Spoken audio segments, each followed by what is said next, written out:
Narration क्या होता है, मतलब जो हम नेरेशन की बात करते हैं, ठीक है।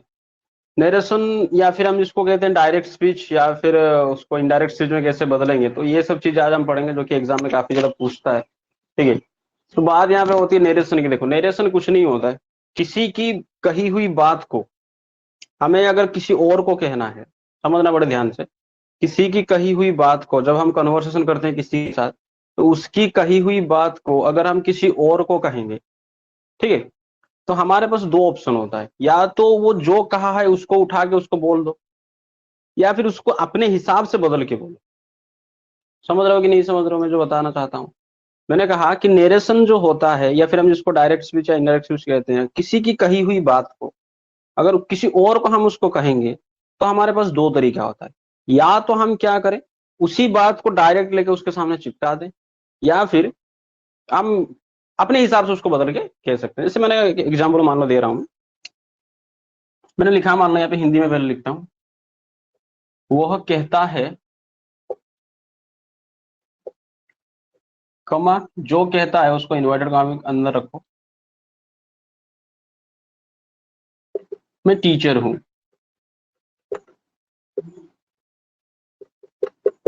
ठीक है, ये बात उसने हमें कहा, मान लो कोई एक किसी ने हमें कहा कि वो कहता है कि वो, मतलब मैं टीचर हूँ। इसी बात को अगर मैं किसी और को कहूंगा या फिर तुम्हें कहूंगा, तो मेरे पास दो ऑप्शन है। या तो मैं क्या करूं, उसको डायरेक्टली बोल दूं, ठीक है, कि उसने यही कहा है कि वो कहता है मैं टीचर हूँ, ठीक है, उसमें मैं इन्वर्टेड कॉमा बदल वैसे रख के बोल दूं। या फिर मैं कह सकता हूं कि इसको मैं और तरह से इसको हम बोल सकते हैं। जैसे मैंने कहा कि वो कहता है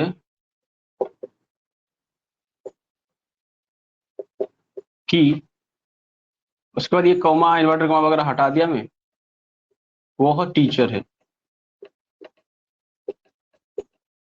ठीक है, हो गया। उसी बात को, उसकी बात को, किसी की कही हुई बात को मैं दो तरह से बता सकता हूँ, ठीक है। वो कहता है मैं टीचर हूँ, या फिर वो कहता है वो कहता है कि वो टीचर है। समझ रहे हो ना कि नहीं समझ रहे हो? यही बात अगर इसी चीज को हम कहते हैं डायरेक्ट स्पीच या इनडायरेक्ट स्पीच, मतलब नेरेशन उसको हम कहते हैं। नेरेशन का मतलब होता है स्पीच, किसी की बात, स्पीच, ठीक है। किसी का स्पीच की हम बात कर रहे हैं, तो वो दो तरह का होता है। या तो वो डायरेक्ट होगा, या तो वो इनडायरेक्ट होगा। उसी की बात को वैसे ही बोल दें जैसे उसने कहा, तो वो बन जाएगा डायरेक्ट। ये बन गया हमारा डायरेक्ट, क्योंकि वो जिस जैसे कहा था, मैंने उसमें कोई बदलाव नहीं किया अपने हिसाब से, उसी बात को उसी तरह से मैंने चिपका दी, तो ये बन गया हमारा डायरेक्ट स्पीच। लेकिन उसी को अगर मैं अपने हिसाब से तोड़ मरोड़ के थोड़ा मॉडिफाई करके मैं बताऊं, तो ये बन जाता है इनडायरेक्ट। हम डायरेक्टली उसी की बात को ऐसा नहीं कर रहे हैं, हम थोड़ा क्या कर रहे हैं, उसको बदल के अपने हिसाब से कह रहे हैं, तो ये हो जाएगा हमारा इनडायरेक्ट स्पीच। ठीक है, बहुत आसान है, इसमें कोई बहुत बड़ी रॉकेट साइंस नहीं है कि सर क्या होता है ये। ठीक है, समझ में आ रहा है क्या बात बताना चाहता हूँ? तो अगर मैं कहूं कि नरेशन एक ऐसी टॉपिक है जो डील करता है study of expressing the idea of a speaker, कोई भी एक स्पीकर जो कैसे बात बताता है उसके आइडिया को, उसको हम स्टडी करने की जो मेथड को हम नरेशन कहते हैं। ठीक है, ओके। नरेशन को दो तरह से पढ़ा जा सकता है, एक डायरेक्ट है और एक इनडायरेक्ट है। ठीक है, डायरेक्ट स्पीच में क्या करते हैं कि वो जैसा बोलता है उसी के ही सेम चीज को हम उसको एक्सट्रैक्ट करके बोल देते हैं, एग्जैक्ट वही चीज को अगर हम बोल दें तो हो जाता है डायरेक्ट। इनडायरेक्ट में उसको हम थोड़ा बदलना पड़ता है कि नहीं? चलो पहले देखते हैं, डायरेक्ट स्पीच की अगर हम बात कर रहे हैं, तो डायरेक्ट स्पीच थोड़ा इनका स्ट्रक्चर वगैरह जान लेते हैं, और बहुत ही शानदार तरीके से मैं समझाने की कोशिश करूंगा। आई होप ऐसा पहले तुमने नहीं पढ़ा होगा। ठीक है, एक साथ ये बस एक एक छोटी छोटी चीज, एक एक स्टेप लेके जाएंगे, ठीक है नहीं? एक साथ अगर सब कुछ बता दूं तो तुम हजम नहीं कर पाओगे। देखो, इसका जो स्ट्रक्चर होता है, पहले देखो यहाँ पे एक सब्जेक्ट होता है, उसके बाद भार्ब आता है, फिर एक कॉमा आता है, फिर इन्वर्टेड कॉमा, मतलब होता है इस कॉमा को अगर मैं उल्टा दूं, मतलब पलट दूं, ठीक है, अगर यही इन्वर्टेड कॉमा को मैं पलट दूं यहाँ पे, ठीक है, तो ये हो गया इन्वर्टेड कॉमा। ठीक है, उल्टा कर दे इन्वर्टेड, अगर एक से ज्यादा दे दो तो इन्वर्टेड कॉमास। कॉमास, ठीक है। उसके बाद यहां पे क्या आएगा, फिर वही सब्जेक्ट, फिर वर्ब प्लस अदर वर्ड, फिर इसको मैं यहाँ पे वही इन्वर्टेड कॉमास के अंदर रख दिया मैंने। समझ रहे हो कि नहीं समझ रहे हो? यही चीज मैंने किया यहाँ पे। ये होता है किसका, हमारा डायरेक्ट का, डायरेक्ट स्पीच का ये होता है स्ट्रक्चर कि सब्जेक्ट और वर्ब रहेगा, उसके बाद ये वाला हिस्सा रहेगा जो इन्वर्टेड कॉमा के अंदर रहेगा, ठीक है। हमेशा याद रखना, अगर इस तरह से तुम्हें लिखना है, बच्चे कहाँ गलती करते हैं कि इन्वर्टेड कॉमा दे देंगे यहाँ, उसके बाद यहाँ दे देंगे क्वेश्चन, मतलब फुल स्टॉप दे देंगे, यहाँ दे देंगे क्वेश्चन मार्क। इस तरह का गलती मत करना, ठीक है। ऐसा नहीं कि तुम्हारा घर का बाउंड्री इतना तक है, तुम उसके बाहर जाके कोई सामान रख रहे हो तो कोई चोर लेके चला जाएगा। तो अपना अगर इस तरह से लिखोगे जब कभी तुम डायरेक्ट स्पीच या फिर कहीं पे भी इस तरह से इन्वर्टेड कॉमा दोगे, तो उसके बाउंड्री को बढ़ा दो, इसको थोड़ा और मतलब आगे ले जाना, उसके अंदर तुम यहाँ पे फुल स्टॉप दो, क्वेश्चन मार्क दो, जो अपनी मर्जी से दे सकते हो, ठीक है। घर की बाउंड्री को बनाओ आराम से। तो ये हो गया हमारा डायरेक्ट स्पीच का। तो देखो यहाँ पे जो ये जो डायरेक्ट स्पीच होता है, समझना बड़े ध्यान से, अगर कहीं पे भी एक सब्जेक्ट और एक वर्ब लगता है तो उसको हम कहते हैं क्लोज कहते हैं, है कि क्लोज वाला चैप्टर में पढ़ा चुका हूँ। कहीं पे भी एक सब्जेक्ट और एक वर्ब रहेगा तो उसको हम क्या कहेंगे, क्लोज कहेंगे, है कि नहीं। तो यहाँ पे देखो, इधर एक क्लोज है, सब्जेक्ट और वर्ब है, ये एक क्लोज है, और इधर तो है ही subject verb plus other word भी है कि नहीं। और मैंने वहां पे ये भी बताया था कि हर सेंटेंस एक क्लोज होता है, लेकिन हर क्लोज एक सेंटेंस नहीं हो सकता। यहाँ पे जो ये वर्ब है, समझना, ये जो ये वाला हिस्सा है, ये जो वर्ब है, इसको हम कहते हैं, ये टोटल हिस्से को हम कहते हैं रिपोर्टेड वर्ब। मतलब वो क्या कर रहा है, ये वर्ब हमें रिपोर्ट कर रहा है, रिपोर्टेड वर्ब। कुछ टर्म को, कुछ फैक्ट को दिमाग में बैठा देना है। इसको आगे में क्या कहूंगा, आर भी कहूंगा, शॉर्ट में इसको मैं क्या कहूंगा, आर भी कहूंगा। ये रिपोर्टेड वर्ब है, ठीक है। और यहाँ पे जो हिस्सा है इसका, ये स्पीच है, इसने बोला, ठीक है नहीं, उसने कहा, मैंने कहा कि वो कहता है, जैसे मैंने एग्जांपल दिया था, उसने कहा, या फिर ही सेड टू मी, या फिर ही सेड, तो उसने कहा तो उसको वो रिपोर्ट किया कि इस तरह से उसने बोला, तो उसको हम कहते हैं रिपोर्टेड वर्ब। इसको हम कहते हैं रिपोर्टेड स्पीच, जो बोला उसने उसको हम कहते हैं रिपोर्टेड स्पीच। इस चीज को दिमाग में बिठा के रखना, क्योंकि ये बेस्ट चीज है। आगे मैं इसको रिपोर्टेड स्पीच ना बोल के शॉर्ट में आरएस बोलूंगा, ठीक है। इतनी बात क्लियर हो गई?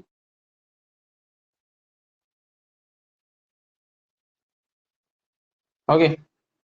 नहीं, अगर इस तरह से आगे बढ़ाना है तो उसको भाई बाउंड्री बढ़ा दो, तो फिर यहाँ पे जो देना है दो, तो उसमें गलती नहीं होना चाहिए। तो इसको हमने क्या किया, इसको हमने कहा रिपोर्टेड वर्ब, उसको हमने कहा रिपोर्टेड स्पीच, ठीक है। तब अब मुद्दा आता है, मुद्दा क्या है कि हम क्या करेंगे जब इसको अपने मर्जी से या फिर इस स्टेटमेंट को अपने हिसाब से हम उसको बदलेंगे। किसी बंदे ने कहा, डायरेक्टली हमें बोलना है, तो इसी को चिपका देंगे उसके साथ कॉमा इन्वर्टेड कॉमा के अंदर, कि उसने कहा कॉमा, जो कहा इन्वर्टेड कॉमा के अंदर। समझ रहे कि नहीं समझ रहे? ये हो गया हमारा डायरेक्ट की बात। लेकिन इसी को अगर हम क्या करेंगे, अपने हिसाब से बदलेंगे, तो बदलाव जब आएगा, ठीक है, पहली बदलाव, देखो यहाँ पे क्या है, जब पहली बदलाव आएगा, जब कभी हम पहला बदलाव करेंगे, तो यहाँ पे दो तीन बाधाएं हैं, बेड़ियां हैं। कैसे ना, पहले हमको ये कॉमा है इधर, ये इन्वर्टेड कॉमा है, इन सबको हटाना पड़ेगा। जब तक हम नहीं हटाएंगे तो इन दोनों का मिलन नहीं हो सकता, है कि नहीं। हमें अगर इसको अपने हिसाब से बदलना है तो पहले जो कुछ बेड़ियां हैं, जो बाधा है, उनको बदलना पड़ेगा, है कि नहीं।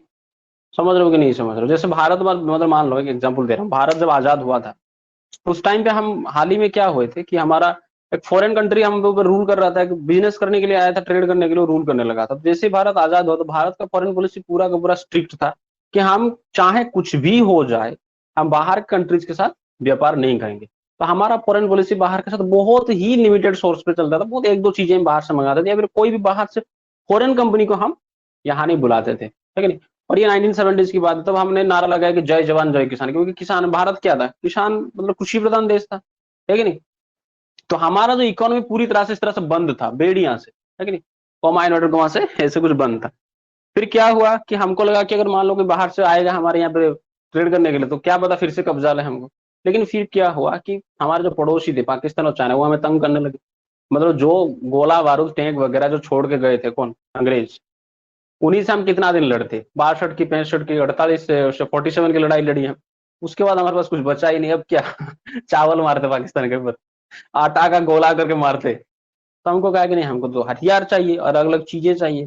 तो हम गए रशिया के पास। रशिया ने कहा कि हाँ मैं दूंगा, मिसाइल दूंगा, गन दूंगा, टैंक दूंगा, लेकिन मेरे को पैसा चाहिए। किसमें?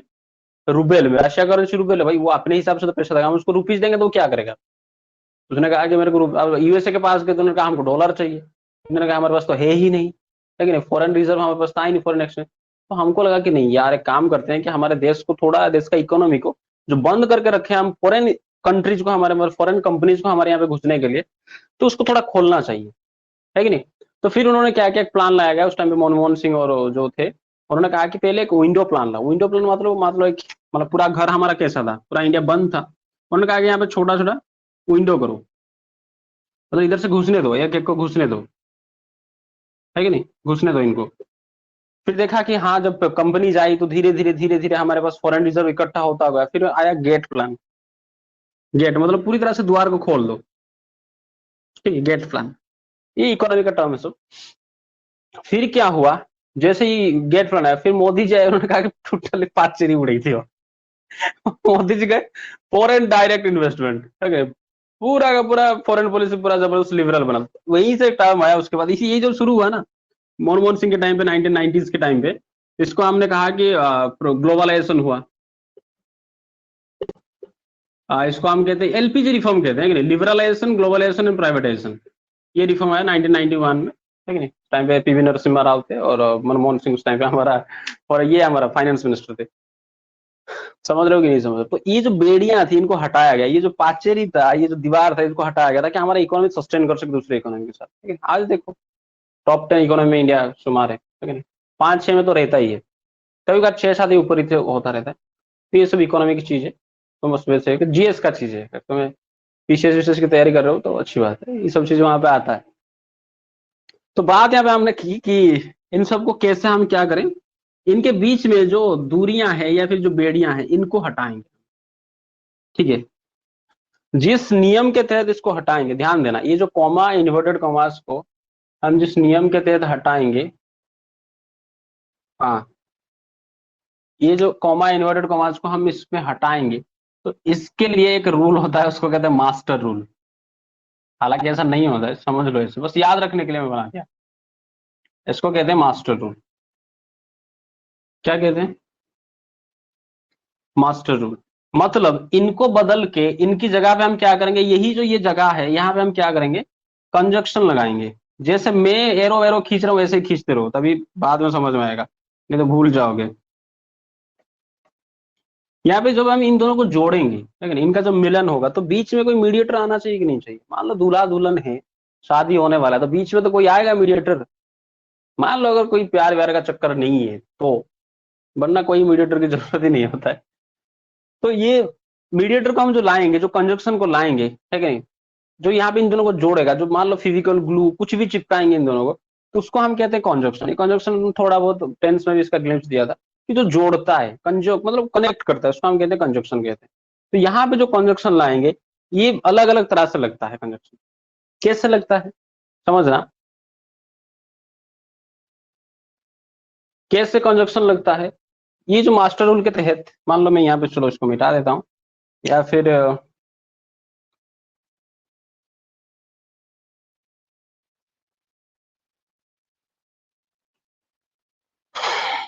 चलो पहले एक काम करते हैं, हाँ इसको थोड़ा, अब तो समझ में आ गया। इसको फिर से मैं लिख भी दूंगा, इसमें कोई बड़ी बात नहीं। मैंने कहा मास्टर रूल के तहत, पहले यहाँ पे थोड़ा लिख दूं मैं स्ट्रक्चर को ऊपर। सबसे पहले हमने कहा यहाँ पे सब्जेक्ट आएगा, फिर भार आएगा, फिर कॉमा, यहाँ पे इन्वर्टेड कॉमा, सब्जेक्ट के बाद भार प्लस अदर वर्ड, ठीक है, ये हो गया हमारा। ये जो यहाँ पे हम जो ये भी कंजक्शन जोड़ेंगे या फिर इसको हटाएंगे, ठीक है, ये जो कंजक्शन आएगा, ये किसके हिसाब से आएगा कंजक्शन? इसके हिसाब से आएगा, ठीक है। एक एक चीज को, एक एक स्टेप को समझो। पहला जो हम रूल यहाँ पे बताने जा रहा हूं मैं तुम्हें, वो है मास्टर रूल।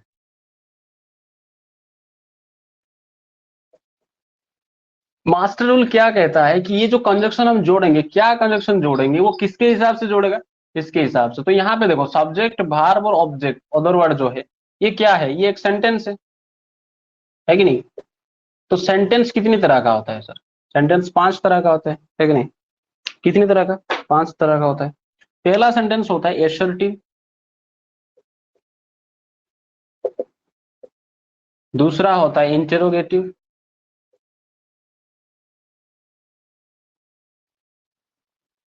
तीसरा होता है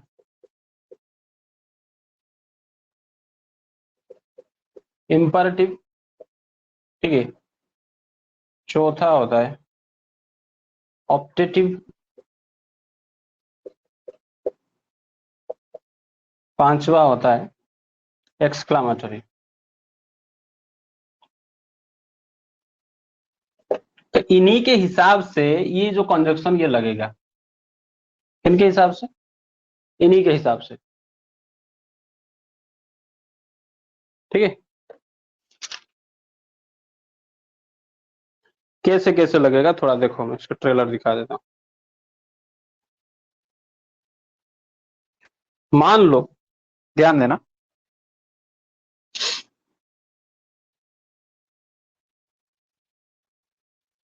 ये एसर्टिव और ये दोनों ऑप्टेटिव एंड एक्सक्लामेटरी, ठीक है, एसर्टिव, ऑप्टेटिव एंड एक्सक्लामेटरी, हाँ, ये तीन के साथ क्या लगेगा? अगर ये तीन तरह का सेंटेंस यहाँ पे होगा, इसको एग्जाम्पल वाक्य एग्जाम्पल देकर मैं दिखा दूंगा तुम्हें।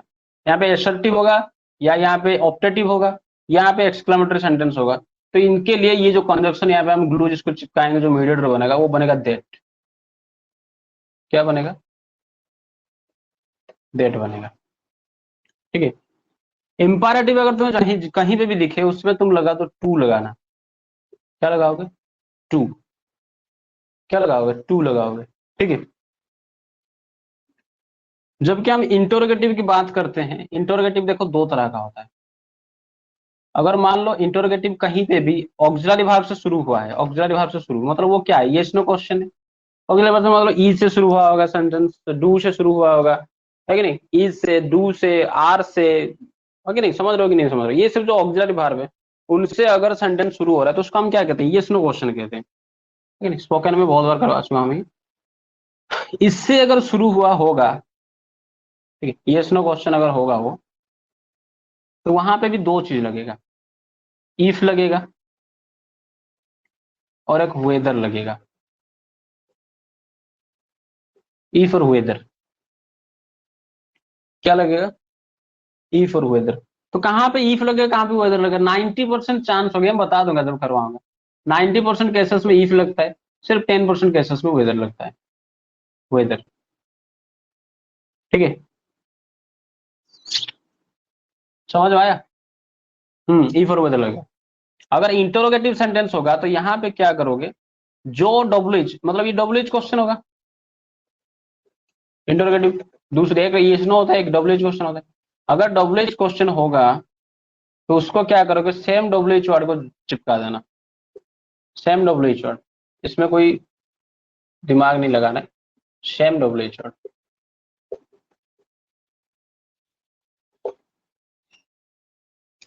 मैंने कहा अगर इन बेड़ियों को हटाना है तुम्हें, इनको जोड़ने के लिए ये जो बाधाएं हैं, तो इसके लिए हमको क्या चाहिए? कंजक्शन की जरूरत है, मीडिएटर की जरूरत है। वो मीडिएटर कैसे लगेगा कंजक्शन? इसके हिसाब से लगेगा। अगर यहाँ पे असर्टिव सेंटेंस होगा तो दैट लगाएंगे, यहाँ पे अगर ऑप्टेटिव सेंटेंस होगा तो भी दैट लगाएंगे, एक्सक्लामेटरी सेंटेंस होगा तो भी दैट लगाएंगे। और क्या करेंगे, अगर मान लो यहाँ पे इंपरेटिव सेंटेंस होगा, इंपरेटिव मतलब ऑर्डर, कमांड, रिक्वेस्ट, ये सब सजेशन, ये सब मैं बताया था तुम्हें, तो वहां पे हम उसको टू लगा के जोड़ेंगे। अगर वहां पे इंटरोगेटिव होगा तो दो केसेस मैंने बताया। अगर येस नो क्वेश्चन होगा, मतलब ऑक्सिलरी वर्ब से अगर शुरू हुआ होगा, तो वहां पर हम इफ लगाएंगे और वेदर लगाएंगे। 90% केसेस में इफ लगाना, 10% केसेस में वेदर लगाना। अगर वहीं पे डब्ल्यूएच क्वेश्चन होगा तो कुछ नहीं, वही सेम डब्ल्यूएच वर्ड को यहाँ पे जोड़ देंगे, ठीक है, क्लियर। चलो एक एग्जाम्पल देखे देखा, जैसे मैंने कहा कि ही शेड, एग्जाम्पल दे रहा हूँ, ही शेड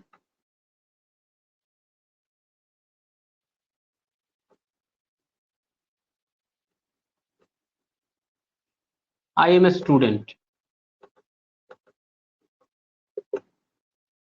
तो यहाँ पे क्या लगेगा बताओ? जब इसको हम हटाएंगे तो यहाँ पे क्या लगेगा conjunction? He said I am a student, क्या लगेगा यहाँ पे? यस दैट लगेगा, क्योंकि ये असर्टिव सेंटेंस है। तो यहाँ पे दैट लग गया, है कि नहीं। वहीं पे अगर मैं क्या कहूँ, यहाँ पे मान लो मैं एक्सक्लेमेटरी या फिर ऑप्टेटिव सेंटेंस उठा दूं, मान लो मैं एक इंटरोगेटिव लेता हूँ, जैसे मान लो कहा ही शेड,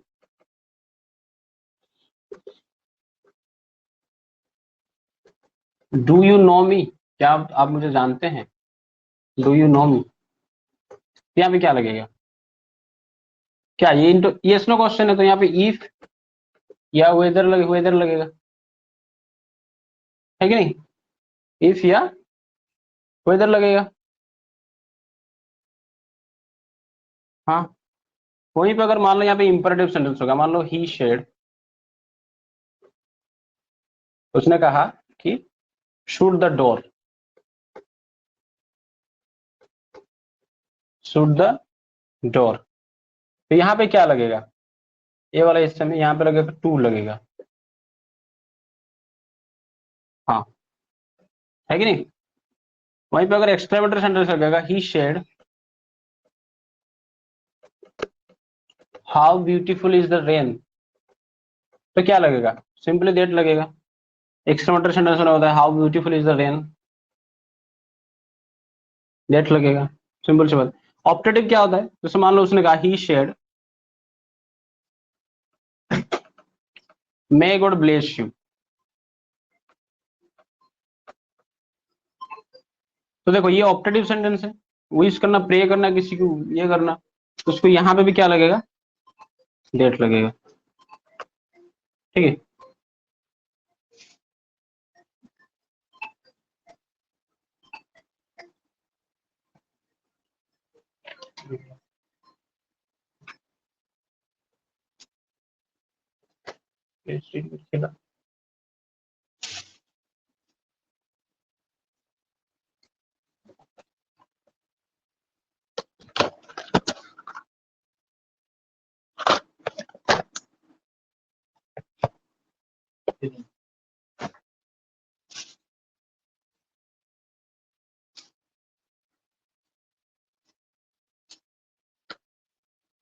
ठीक है, हाँ दैट लगेगा।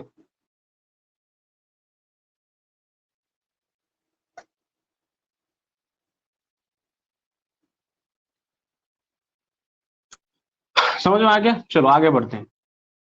तो ये हो गया हमारा मास्टर रूल। उसके बाद क्या होता है भाई, जब इनको हम जोड़ेंगे एक साथ सबको, तो और भी तो चीजें बदलना है, बस सिर्फ जोड़ देंगे तो कुछ और भी तो बदलाव करेंगे। चलो इसको फिर से मैं लिखता हूँ।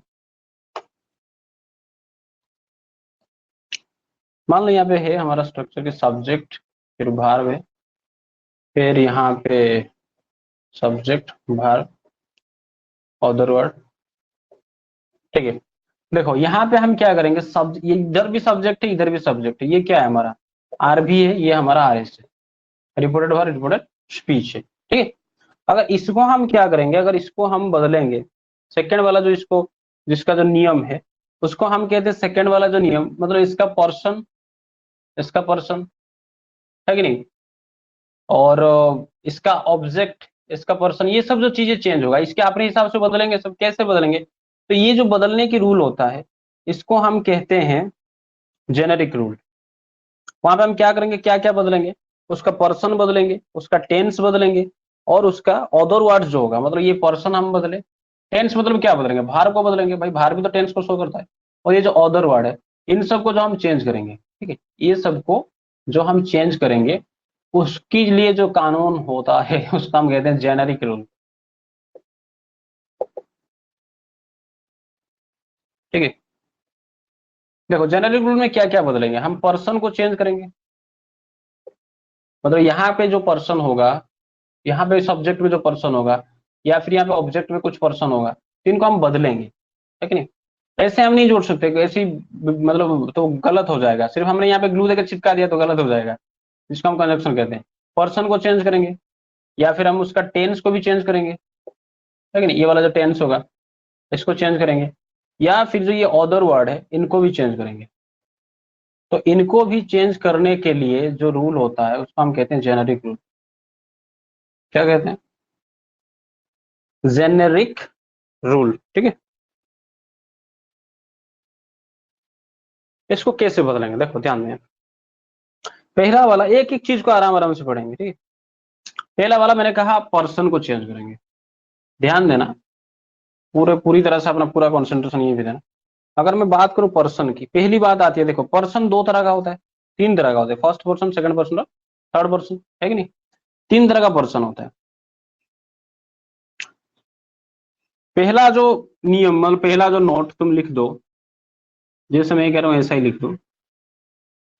देखो अगर मैं इसको ऐसे लिखना चाहूं कि चेंज करना चाहूं, चलो पहले एक लिख दो एक लाइन कि जो आर एस का, ये जो आर एस जो इधर है, इसका फर्स्ट पर्सन समझना बड़े ध्यान से।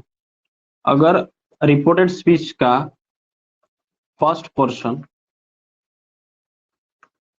रिपोर्टेड स्पीच में कौन सा पर्सन है, अगर फर्स्ट पर्सन है तो वो हो आरवी का, रिपोर्टेड वर्ब का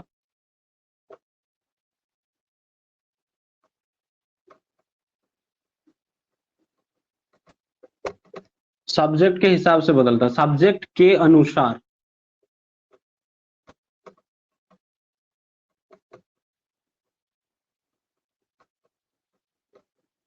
अब तक मैं समझाया नहीं, दिमाग में नहीं घुसा होगा, अब एग्जाम्पल देकर समझाता हूं, बदलता है। जैसे मैं कहता हूं ऐसे ही लिख दो एक लाइन। मैंने कहा जब इसको पर्सन को चेंज करेंगे, तो जो अगर मान लो रिपोर्टेड स्पीच में इधर वाला, ये यहाँ पे अगर फर्स्ट पर्सन होगा, कहीं पे भी, इधर भी हो या फिर ऑब्जेक्ट में भी फर्स्ट पर्सन हो, कहीं पे फर्स्ट पर्सन हो, समझ रहे हो कि नहीं समझ रहे? अरे पर्सन कितना होता है, तीन होता है, first person, second person, third person, है कि नहीं। First, second and third. तो अगर यहाँ पे फर्स्ट पर्सन तुम्हें कहीं पे भी दिखे, कहाँ पे, आर एस में, रिपोर्टेड स्पीच के अंदर, तो वहां का फर्स्ट पर्सन कैसे बदलेगा, वो कैसे बदलेगा, देखो ध्यान दो। यहाँ का देखो, ये जो फर्स्ट पर्सन, मान लो यहाँ पे फर्स्ट पर्सन है, ठीक है, वो बदलेगा किसके हिसाब से, रिपोर्टेड वर्ब के सब्जेक्ट के हिसाब से बदलेगा। मान लो इधर भी होगा तो इसको भी हम इसी के हिसाब से बदलेंगे। पहले एक को एग्जाम्पल लेके देखते हैं। यहाँ पे अगर फर्स्ट पर्सन होगा तो इसके सब्जेक्ट के हिसाब से बदलेगा। कि अगर आर एस में फर्स्ट पर्सन है तो रिपोर्टेड वर्ब का सब्जेक्ट के हिसाब से, अनुसार या फिर उसके अनुसार।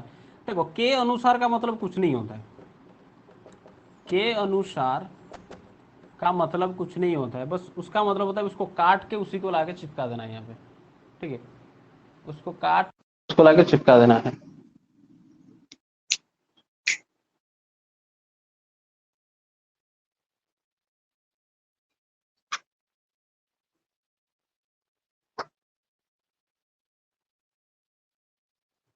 ठीक है,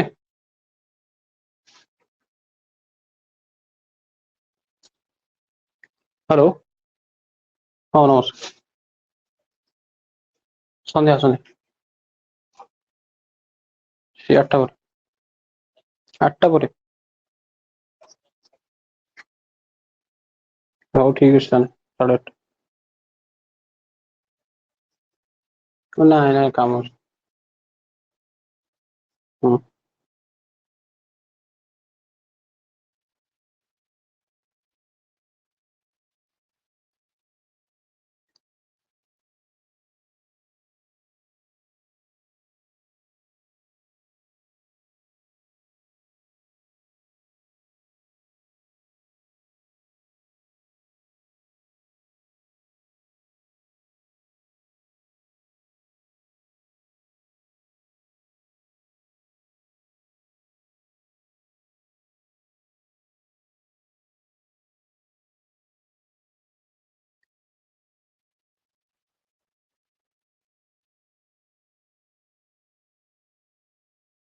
हाँ साउंड थोड़ा कॉल आ गया था तो साउंड स्लो हो गया था, चलो ध्यान दो यहाँ पे। मैंने कहा कि अगर देखो यहाँ पे रिपोर्टेड स्पीच का फर्स्ट पर्सन किसके हिसाब से, रिपोर्टेड वर्ब का सब्जेक्ट के, यहाँ का सब्जेक्ट के हिसाब से ही बदलेगा। जैसे मान लो कि एग्जाम्पल ले लेते हैं, ठीक है, अभी क्लियर हो जाएगा।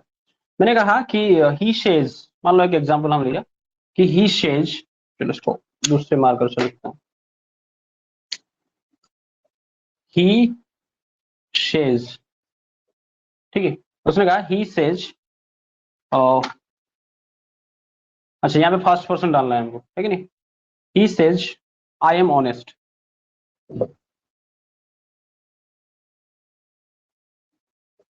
आई एम ऑनेस्ट, ये हमारा हो गया, ठीक है। समझ में आया कि नहीं आया? अब देखो मैंने कहा कि देखो यहाँ पे अगर एसर्टिव सेंटेंस होगा, यहाँ पे अगर एसर्टिव सेंटेंस होगा तो यहाँ पे क्या लगाओगे, डेट लगाओगे। तो उस डेट की बात हम बाद में करेंगे, पहले यहाँ पे देखो ये वाला क्या है। अगर फर्स्ट पर्सन की हम बात करते हैं, जो फर्स्ट पर्सन मैंने कहा, तो या तो यहाँ पे आई हो सकता है, फर्स्ट पर्सन की बात करो, आई हो सकता है या वी हो सकता है, यही तो दोनों होते हैं फर्स्ट पर्सन, यही दो होते हैं फर्स्ट पर्सन, ये आई और ये वी। मान लो यहाँ पे देखो आई है, तो आई किसके हिसाब से बदलेगा, इसके अनुसार बदलेगा। किसके अनुसार, इसके अनुसार। अनुसार का मतलब है कि इसको काटो, इसको लाके चिपका दो यहाँ पे। समझ रहे हो कि नहीं समझ रहे? इसको काटो, इसको लाके चिपका दो यहाँ पे। ओके,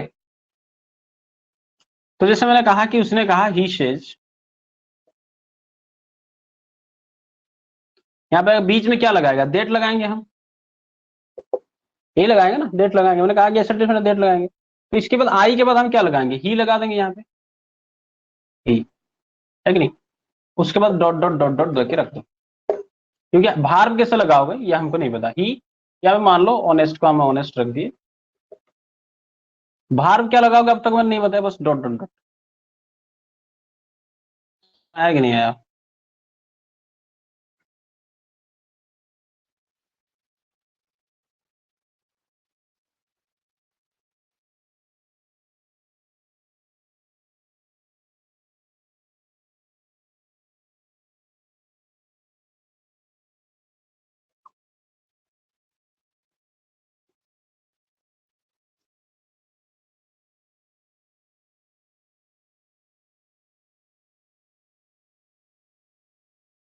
आगे बढ़ो। देखो अगर मान लो यही होता,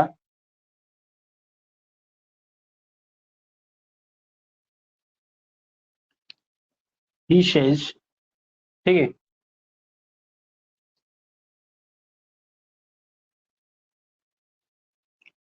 चलो ये तो समझ में आया तुम्हें।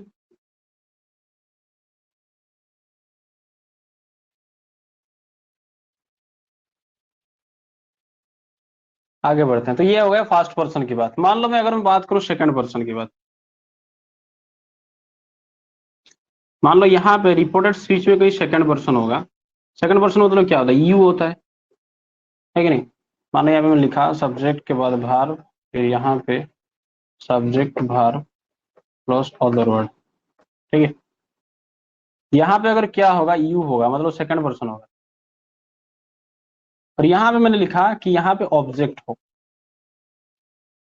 ध्यान देना दो चीज, मैंने यहाँ पे एक चीज ऐड किया और मैंने ऑब्जेक्ट ऐड किया। जैसे मैंने कहा कि ही शेड टू मी, उसने मुझे कहा, ही शेड टू मी। यहाँ पे जो टू मी है, टू लगा के जो मी लगा है, ये मी ऑब्जेक्ट है। अगर यहाँ पे रिपोर्टेड वर्ब में ध्यान देना, इस वाले पार्ट में अगर ऑब्जेक्ट है, इस यहाँ पे क्या है, ऑब्जेक्ट है, तो और यहाँ पे क्या होगा, सब्जेक्ट के बाद यहाँ पे मान लो क्या है, सेकंड पर्सन है, क्या है, सेकंड पर्सन है।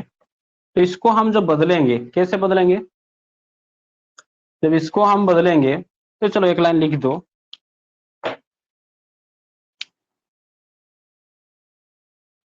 रिपोर्टेड स्पीच का सेकंड पर्सन, रिपोर्टेड वर्ब का ऑब्जेक्ट जो होगा, ठीक है, ये देखो ऑब्जेक्ट, ऑब्जेक्ट के अनुसार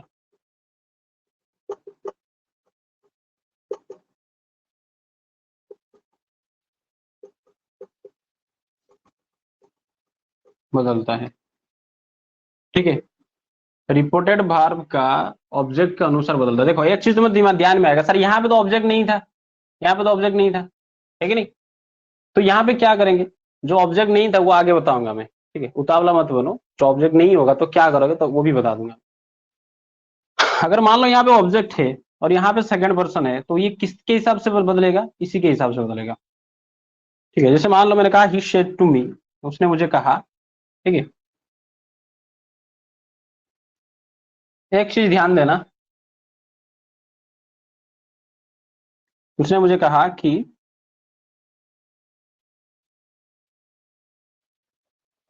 comma you are my friend, तुम मेरे दोस्त हो। ठीक है। पहली बात मैंने क्या कहा, एक एक चीज को ध्यान से समझो। मैंने कहा कि अगर यहाँ पे दो, मैंने ये पूरा का पूरा मैं स्ट्रक्चर लिख दिया यहाँ पे। अगर यहाँ पे सेकंड पर्सन होगा, कहाँ पे, रिपोर्टेड स्पीच में सेकंड पर्सन है यहाँ पे। सेकंड पर्सन क्या होता है, यू होता है। वो जो बदलेगा कि अगर फर्स्ट पर्सन होगा तो वो तो इसके सब्जेक्ट के हिसाब से बदल जाएगा। लेकिन जो सेकंड पर्सन होगा वो किसके हिसाब से, इसके ऑब्जेक्ट के हिसाब से बदलेगा। और अगर ऑब्जेक्ट यहाँ पे होना चाहिए, है कि नहीं, सब्जेक्ट बाहर प्लस ऑब्जेक्ट होना चाहिए। अगर नहीं होगा तो क्या होगा, मैं आगे बता। यहाँ का जो ऑब्जेक्ट होगा, ध्यान देना, अगर यहाँ पे सब्जेक्ट और भार्ब के बाद ऑब्जेक्ट लगा है टू प्लस ऑब्जेक्ट लगा है, ये चीज और एक चीज याद रखना। टू के बाद अगर ऑब्जेक्ट लगा है तो जब हम इसको क्या करेंगे, इनडायरेक्ट करेंगे, तो यहाँ पे ये शेड चेंज हो जाएगा। ये जो शेड है, मान लो वहां पे क्या होता, सेज होगा या फिर शेड होगा, है कि नहीं, या फिर शे, सिर्फ शे होगा। यही तो हो सकता है ना। तो वो क्या बन जाएगा, ये सारे के सारे बन, ये देखो यहाँ पे says to me, says to, said to, say to, ये सारे के सारे बदल जाएंगे किसमें, शेज बन जाएगा टेल्स, टू नहीं लगेगा उसके बाद, टेल्स, शेड टू बन जाएगा टोल्ड, शेड बन जाएगा टेल। एक चीज ये भी ध्यान रखना, बहुत आराम से बता रहा हूं मैं। अगर यहाँ पे रिपोर्टेड भार में शे के बाद, शेज के बाद, शे, शेड, शेज, इसके बाद अगर टू के बाद ऑब्जेक्ट लगा है, जब उसको हम इनडायरेक्ट करेंगे तो ये सेज, सेड, से, ये सब बदल जाएगा। Said to, says to, said to, ये सब बदल जाएगा। टू नहीं लगेगा उसके बाद, सिर्फ टेल्स, टोल्ड, और यहाँ पे ऑब्जेक्ट लग जाएगा। ठीक है। अगर मान लो he says to me, he says to he, तो यहाँ पे टू ना लगा के डायरेक्टली हम ऑब्जेक्ट लगा देंगे। और यहाँ पे ऑब्जेक्ट होगा, अबे और टू लगेगा तो पक्का ही ऑब्जेक्ट होगा। समझ में आया, फिर से रिपीट करो। समझ में आया ना। तो इसको हम क्या करेंगे, सेल्स टू जो मी है उसको हम टेल्स टू मी करेंगे। टेल्स टू नहीं, टू नहीं लगाना, सॉरी, टेल मी करेंगे। टोल्ड, शेड टू मी अगर होगा तो टोल्ड मी करेंगे। से टू होगा तो उसको हम टेल मी करेंगे। ठीक है। देखो एग्जाम्पल मैंने लिया कि ही सेड टू मी, इसको थोड़ा अच्छी तरह से लिख के समझाता हूँ मैं।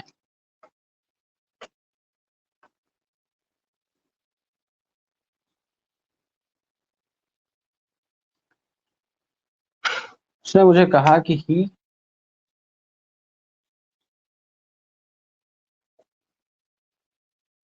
Said to me, okay, comma, inverted comma, you are my friend. यही हमारा क्वेश्चन है। तो देखो यहाँ पे सेड टू मी है, तो इसको हम क्या रखेंगे, वही रख देंगे, ही टोल्ड मी करेंगे इसको, है कि नहीं, ही टोल्ड मी। और जैसे हम टोल्ड मी करें उसके बाद देखो ये एसर्टिव सेंटेंस है, तो हम क्या लगाएंगे, यहाँ पे बीच में डेट लगाएंगे, ही टोल्ड मी डेट। उसके बाद देखो यहाँ पे क्या है, यू है, सेकंड पर्सन है, वो किसके हिसाब से बदलेगा, इसका ऑब्जेक्ट के हिसाब से बदलेगा। ये ऑब्जेक्ट है कि नहीं, मतलब इसके हिसाब से, इसके अनुसार जो बदलेगा उसका मतलब क्या होता है, कुछ नहीं होता है, इसको काटना है, इसको आगे यहाँ पे जोड़ना है। बता देना, के अनुसार का कॉन्सेप्ट कुछ नहीं होता है। हाँ, के अनुसार का कॉन्सेप्ट कुछ नहीं होता है, उसके अनुसार मतलब उसको काटो, उसको आगे चिपकाओ। वहां पे मैंने दिखा दिया था। तो इसको काटेंगे, लेकिन जैसे ही मान लो यहाँ पे मी को लाएंगे, तो मी यहाँ पे ऑब्जेक्ट था, लेकिन यू यहाँ पे सब्जेक्ट था। मी क्या था, यहाँ पे ऑब्जेक्ट था, यहाँ पे ये सब्जेक्ट था। तो जब ऑब्जेक्ट को सब्जेक्ट बनाएंगे तो सब्जेक्ट बन के ही लगेगा ना, है कि नहीं। हाँ, मी का सब्जेक्ट क्या हो जाएगा, आई हो जाएगा, आई। उसके बाद हमको सर बाहर क्या लगेगा, हमको नहीं पता, डॉट डॉट डॉट डॉट देके छोड़ दो। लेकिन यहाँ पे देखो एक चीज ध्यान दो, आई के बाद यहाँ पे आर को क्या करना है हमको नहीं पता, चलो इसको डॉट डॉट दे दिया। ये माई क्या है, मैंने बताया था ना, माई क्या है, माई क्या है, अरे आई का ही तो एक फॉर्म होता है माई ना। मी, माई, ये सब क्या होता है, फर्स्ट पर्सन है कि नहीं, वो माई फर्स्ट पर्सन है ना, है, हाँ। तो मैंने कहा था कि कहीं पे भी अगर तुम्हें फर्स्ट पर्सन मिले, कहीं पे भी अगर तुम्हें फर्स्ट पर्सन मिले, वो किसके हिसाब से, इसके सब्जेक्ट के हिसाब से चेंज होगा। सब्जेक्ट क्या है यहाँ पे, ही है, तो ही का यहाँ पे देखो, ही का हम क्या करेंगे, हिम करेंगे या हीज करेंगे, हीज करेंगे, यस। ही का हम क्या कर देंगे, हीज कर देंगे। तो यहाँ पे हमने लगा दी हिज फ्रेंड। यहाँ पे डॉट डॉट दे छोड़ दो, क्योंकि मैंने पढ़ा ही नहीं तुम्हें अब तक, पता ही नहीं हमको सर, कोई बात नहीं, छोड़ दो उसको, ठीक है नहीं। यहाँ पे मिला हमको फर्स्ट पर्सन, फिर उसको भी हमने बदल दिया किसके हिसाब से, इसके हिसाब से हमने बदल दिया, ठीक है। अब सवाल आता है सर यहाँ पे अगर ऑब्जेक्ट नहीं होगा तो, मान लो वहां पे कुछ इस तरह से बताया होगा था कि ही शेड बस इतना, comma you are my friend, अगर इस तरह से होता तो क्या करते, देखो अगर जहां पे ऑब्जेक्ट नहीं होगा, तुम्हें समझना बड़ा ध्यान से, जहां पे मान लो ऑब्जेक्ट नहीं है, यहाँ पे मैंने लिखा दी ही शेड, तो वहां पे तुम्हें खुद ही मन से सोचना, खुद ही मन से सोचना, टू मी, ठीक है, to him, to her, to them, या फिर किसी को भी बोलना है तो टू सुधीर, गीता, अमिता, जो लगाने लगा सका, इसको तुम्हें खुद ही इमेजिन करना है, ठीक है, खुद ही इमेजिन करके लगाना है, लेकिन छोड़ना नहीं है।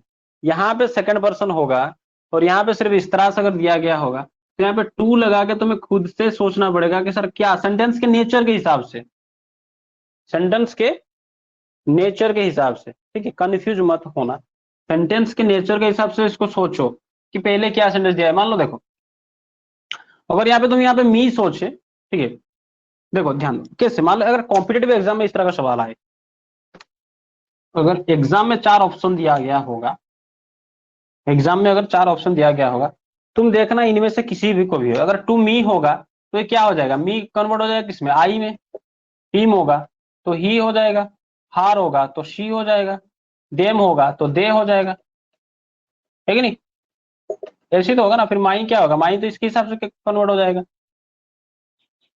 Please dot dot dot dot, अपने हिसाब से सोचो, देखना इनमें से कौन सा है, जो होगा वही लगा दो इन सब, समझ में आया। मैंने कहा अगर कभी कभी इस तरह का सिचुएशन आ गया कि तुम्हारे पास यहाँ पे ही शेड के बाद टू के बाद ऑब्जेक्ट नहीं है, लेकिन यहाँ पे सेकंड पर्सन दे दिया गया है, तो क्या करोगे, अपने मन से सोचो, सेंटेंस के नेचर को देखो। अगर देखो मान लो तुम्हें मैं कहूं बनाने के लिए कि इसका बनाओ क्या, इनडायरेक्ट स्पीच बनाओ, he said you are my friend, ठीक है, he said you are my friend, तुम अपने हिसाब से बनाओ, बनाने तो सब बना तो सभी ठीक होगा, सभी के सभी राइट होंगे। अगर एग्जाम में ढूंढ रहे तो इनमें से किसी एक को भी अपने मन से कल्पना करो, या फिर आप एग्जाम ऑप्शन देखो तो मिल जाएगा, अगर इनमें से कोई भी एक होगा, ठीक है, मी कौन करके देखना, आई होगा कि नहीं, आई है कि नहीं, हिम लगा के ही, कुछ भी, समझ में आया।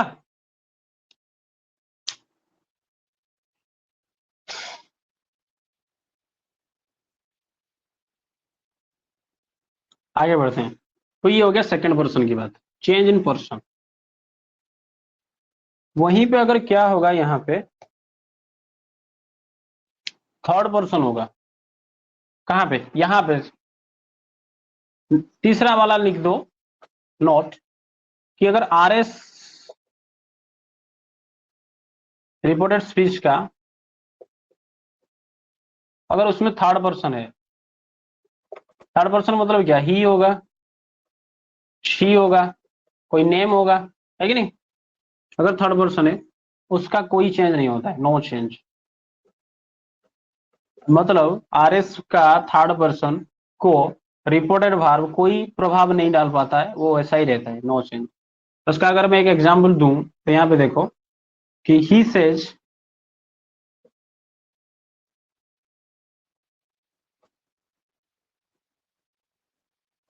राम इज ऑनेस्ट, देखो यहाँ पे क्या है, थर्ड पर्सन ही है राम, और जब इसको हम बनाएंगे ही सेज को सेज ही रख देंगे, फिर हम क्या करेंगे, यहाँ पे एसर्टिव सेंटेंस से तो डेट लाए हमने, फिर वहां पे क्या है, ये जो राम है इसको राम को ही राम को रखना है, क्योंकि थर्ड पर्सन कोई चेंज नहीं होगा, राम, उसके बाद डॉट डॉट डॉट लगा दो, है कि नहीं, क्योंकि बाहर अब तक मैंने नहीं पढ़ा है इसको, टेंशन मत लो कैसे भार लगेगा। तो पर्सन में बता दिया, समझ रहे हो कि नहीं समझ रहे हो, पर्सन मैंने बता दी, पर्सन मैंने बता दी, कैसे पर्सन को चेंज करोगे, मास्टर रूल बता दिया, जेनेरिक रूल का बस एक पार्ट बताया मैंने, चेंज इन पर्सन, किस पर्सन को चेंज करोगे? कुछ नहीं, अगर फर्स्ट पर्सन होगा, फिर से रिवाइज कर देना हो, अगर फर्स्ट पर्सन होगा, देखो यहाँ पे, अगर फर्स्ट पर्सन होगा, फिर से मैं इसको थोड़ा रिवाइज कर देता हूँ। स्ट्रक्चर मैंने लिख दी यहाँ पे, सब्जेक्ट वर्ब, फिर यहाँ पे सब्जेक्ट वर्ब अदर वर्ड, इसको इन्वर्टेड कमा के अंदर रखा हमने। मैंने कहा अगर यहीं पे रिपोर्टेड स्पीच वाले एरिया में तुम्हें क्या दिखे, इस वाले एरिया में कहीं पे भी अगर तुम्हें क्या दिखे, फर्स्ट पर्सन दिखे, फर्स्ट पर्सन दिखे, तो वो किसके हिसाब से चेंज होगा? इसके सब्जेक्ट के हिसाब से चेंज होगा, है कि नहीं? वहीं पे अगर तुम्हें यहाँ पे क्या दिखे, सेकंड पर्सन दिखे, कहीं पे भी सेकंड पर्सन दिखे, तो वो चेंज होगा किसके हिसाब से? इसके ऑब्जेक्ट के हिसाब से। यहाँ पे ऑब्जेक्ट कैसे लगेगा? प्लस टू प्लस ऑब्जेक्ट लगा होगा, अगर नहीं लगा होगा तो अपने मर्जी से सोचना, इसके हिसाब से चेंज होगा। लेकिन अगर वहीं पे यहाँ पे कहीं पे भी तुम्हें थर्ड पर्सन दिखे, ये किसी की बाप की माल नहीं है, वो ऐसा ही रहेगा, ये उसका बाल भी बांका नहीं कर पाएगा थर्ड पर्सन। समझ में आया?